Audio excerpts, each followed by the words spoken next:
अस्सलाम वालेकुम जी, I am doctor Shaza, physiotherapist and chiropractor.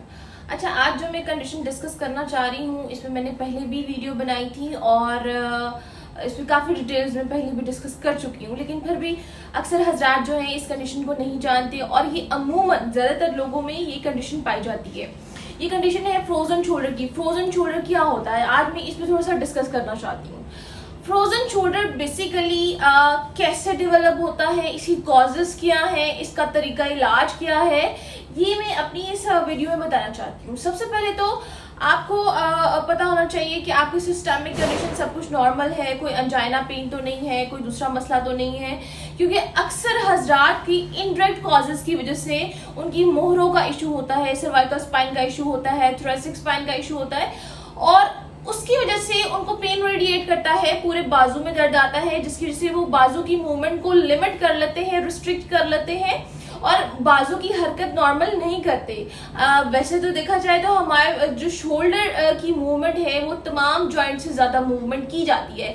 आप लोग इजीली अपने बाजू को ऐसे कर सकते हैं, ऊपर कर सकते हैं, पीछे एक्सटेंशन लेकर जा सकते हैं, फ्लेक्शन कर सकते हैं, इन नॉर्मल पोजीशंस होती हैं। लेकिन कंधा जाम की कंडीशन में ऐसा होता है कि आप लोग जब अक्सर शर्ट पहनने की कोशिश करते हैं, बाल बनाने की कोशिश करते हैं, बाल जैसे ही आप सर ऊपर करते हैं आपको एकदम से यहाँ पर दर्द महसूस होता है। तो हम लोग इसको जो है ये कंधा जाम की कंडीशन में आता है। इसकी कुछ स्टेजेस होती हैं, फ्रीजिंग, फ्रोजन एंड थ्रोइंग। इसकी इन स्टेजेस के अकॉर्डिंग जो है ये कंडीशन चलती है। इसमें अक्सर जो है हमारे इस शोल्डर में एक फ्लूइड होता है, एक गूदा होता है, जिसके स्टक हो जाने की वजह से, जुड़ जाने की वजह से आपको कंधा जाम का मसला आता है। बेसिकली इसमें आपको डॉक्टर हजरात जो है दवाइयाँ देते हैं, वर्जिशें बता देते हैं और उसके बाद जाके स्टेरॉइडल इंजेक्शन लगाते हैं। अगर फिर भी मसला हल नहीं होता तो आपको जो है नॉर्मल स्लाइन जो है वो इंजेक्ट किया जाता है। फिर आपको अंडर एनेस्थीसिया, जनरल एनेस्थीसिया जो है आपकी शोल्डर की प्रॉपर मैनिपुलेशन की जाती है। मैंने अक्सर ऐसे मरीज भी देखे हैं जो 5 साल पहले की कंडीशन को लेकर आते हैं कि जी हमारे 5 साल पहले ये मसला आया और अभी तक हम लोग रिकवर नहीं हो पा रहे। इसलिए आप लोग उसकी एहतियात उस तरीके से नहीं करते, आप लोग उसकी प्रिकॉशन नहीं करते। आप लोग समझते हैं कि डॉक्टर ने अगर दवाई दे दी है तो इस दवाई ने ही सब कुछ करना है। डॉक्टर बेसिकली आपको सेडेटिव इफेक्ट देता है वो दवाई के थ्रू, लेकिन करना आपने खुद होता है। अपने जॉइंट की मोबिलिटी को आपने खुद इनहैंस करना है, बढ़ाना है अपनी वर्जिशों के जरिए, टेक्निक्स के जरिए, ठीक है। इसमें क्या होता है कि अक्सर जो है आपको स्टेरॉइडल इंजेक्शन लग गया है, आपको 6 महीने तक दर्द नहीं आएगा। 6 महीने के बाद आपको फिर से मसला आएगा और फिर से मसला जब आएगा तो पहले से ज्यादा स्वेयर होगा। तो इस कंडीशन से, इन सब मसलों से बचने के लिए मैं जरूर आपको रेकमेंड करूंगी कि अपनी सेहत पे फोकस करें, अपने लाइफस्टाइल को बेहतर करें, इसको डिले मत करते जाएं। फ्रीजिंग स्टेज में अक्सर आहिस्ता आहिस्ता दर्द स्टार्ट होता है, लोग इस पे फोकस नहीं करते, इस पे अपनी इनडायरेक्ट कॉजेज पे फोकस नहीं करते और समझते हैं कि जस्ट नॉर्मल पेन है, ठीक है, और इसको छोड़ देते हैं। अक्सर ऐसा फ्रैक्चर भी होता है, फ्रैक्चर आ गया है, किसी को सप्लेंट लग गया है, इमोबिलाइज कर लिया उसने, तो उसके बाद जो है उसको ये कंडीशन जो है डेवलप हो जाएगी, क्योंकि उसने इमोबिलिटी की, कुछ अरसे के लिए अपने जॉइंट की हरकत नहीं की, जिसकी वजह से उसका जॉइंट एक जगह पे जुड़ गया है। तो बेसिकली ये होता है फ्रोजन शोल्डर की कंडीशन में। अक्सर हजरात इसमें मुब्तला होते हैं।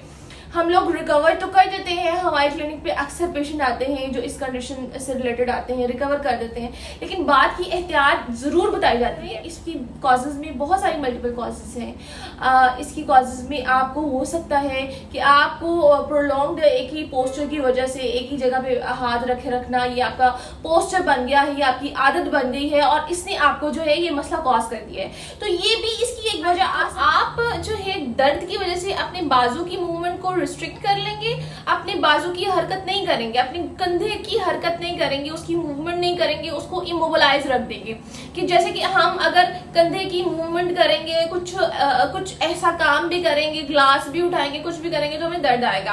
बेसिकली इसकी कुछ स्टेजेस होती हैं। ये आपको जो है असूली बात तो मैं आपको बता दूं कि ये 6 महीने 1.5 साल में जो है रिकवर हो जाता है, ठीक है। हमारी बॉडी की इम्यूनिटी है उसको कर देती है ठीक, लेकिन जो फिर भी रिकवर नहीं होते वो बड़े सारे कंडीशंस करवा चुके होते हैं, मतलब बहुत सारे प्रोसीजर करवा चुके होते हैं। स्पेशली जो है स्टेरॉइडल इंजेक्शन की बात मैं अगर यहाँ पर करूंगी कि स्टेरॉइडल इंजेक्शन वो आपकी दर्द को लिमिट करने के लिए होता है कि आपको दर्द ना आए, आपको सेडेटिव इफेक्ट रहे। लेकिन आपको ये नहीं कहा जाता कि आपने मोबिलिटी करनी नहीं। आपको जब इंजेक्शन लगा दिया है, आप समझते हैं कि हमारा कंधा बिल्कुल ठीक हो गया, और आप लोग उसकी जो मोबिलिटी है, उसकी जो वर्जिशें हैं, वो स्किप कर देते हैं। और उसको स्किप कर देने की वजह से आपकी कंडीशन जो है डे बाय डे वर्स होती जाती है, बल्कि रिकवर नहीं होती। तो बेसिकली डॉक्टर्स आपको जो है मेडिसिन प्रोवाइड करते हैं, कुछ वर्जिशें बता देते हैं और कहते हैं कि जी आपने ये करनी है। तो होता क्या है कि अमूमन आप लोग तो वो वर्जिशें नहीं कर पाते जब तक आपके पास कोई प्रोफेशनल ना हो जिसको पता है कि आप कौन सी टेक्निक्स करनी है, आप किस तरीके से करनी है। बेसिकली होता ये है कि जब आप इसको डिले करते जाते हैं, लेकिन फिजियोथेरेपी के जरिए, कायरोप्रैक्टर टेक्निक के जरिए आपका कंधा जो है जुड़ सकता है, बिना किसी दवाई के, बिना किसी स्टेरॉइडल इंजेक्शन के, बिना किसी सर्जरी के। आप लोग जल्द से जल्द इससे रिकवरी हासिल कर सकते हैं। इसमें बेसिकली हम लोगों ने करना क्या होता है, हम लोगों के पास कुछ ऐसी मशीनें होती हैं जो सबसे पहले तो आपकी पेन पे अफेक्ट करती हैं, आपकी पेन को सबसाइड किया जाता है, आपकी दर्द को खत्म करने की कोशिश की जाती है कुछ मशीनों के जरिए, जो कि सुपरफिशियली हम लोग प्रोवाइड करते हैं। ठीक है, इसमें आपको खाने के लिए कुछ नहीं दिया जाता अनटिल कि अगर आप बहुत सेंसिटिव हैं तो, ठीक है, जो पेन बेयर नहीं कर सकते।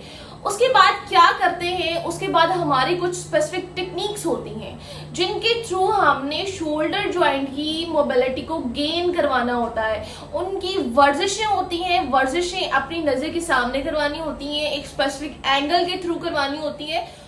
जी, तो बेसिकली फिजियोथेरेपिस्ट ने क्या करना होता है कि अपनी सुपरविजन में आपको जो है एक्सरसाइज करवानी होती है, आपको मैनिपुलेशन प्रोवाइड करनी होती है। अच्छा जी, इसके साथ जो हमारा मेन गोल होता है कि आपके जॉइंट की रीअलाइनमेंट करना। आपका जो पिन पॉइंट है जो आपको मसला कॉज कर रहा है, हो सकता है कि वो आपकी सर्वाइकल स्पाइन का इशू हो, थोरेसिक स्पाइन का इशू हो, क्योंकि नसें तो वहां से निकल रही हैं और उनकी निकलने की वजह से वो रेडिएट कर रही हैं आपके बाजू तक, कंप्लीट बाजू तक रेडिएट कर रही हैं आपकी वो नर्व्स।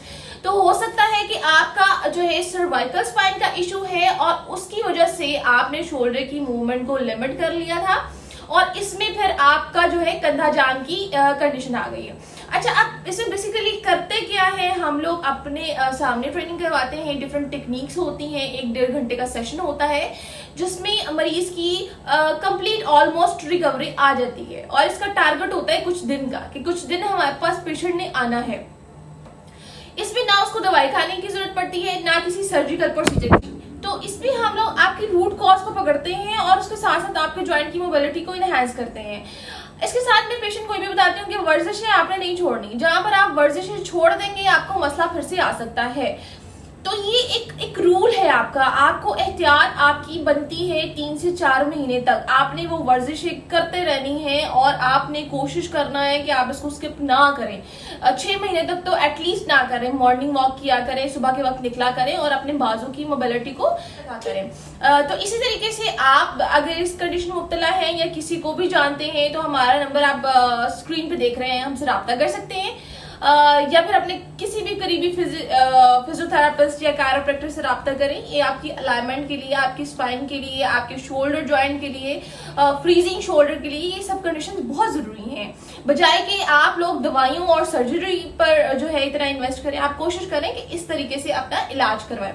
तो अच्छा, इसकी कुछ कॉजेज ये भी होती हैं कि अगर आप दिल के मरीज हैं तो अपनी जो है कार्डियोलॉजिस्ट से कंसल्ट करें, ठीक है, अपनी इस मसले को ठीक करें। एंजाइना पेन में मोस्टली ऐसा होता है। ओबीस पेशेंट में बेसिकली जो ओबेसिटी है, मोटापा है बहुत ज़्यादा, वो इस तरीके से उनका जो है दिल का मसला आ जाता है, ठीक है। इसके साथ साथ अगर आपका पोस्चर ठीक नहीं है, आपकी अलाइनमेंट ठीक नहीं है, फिर आपको ये इश्यूज आ सकते हैं।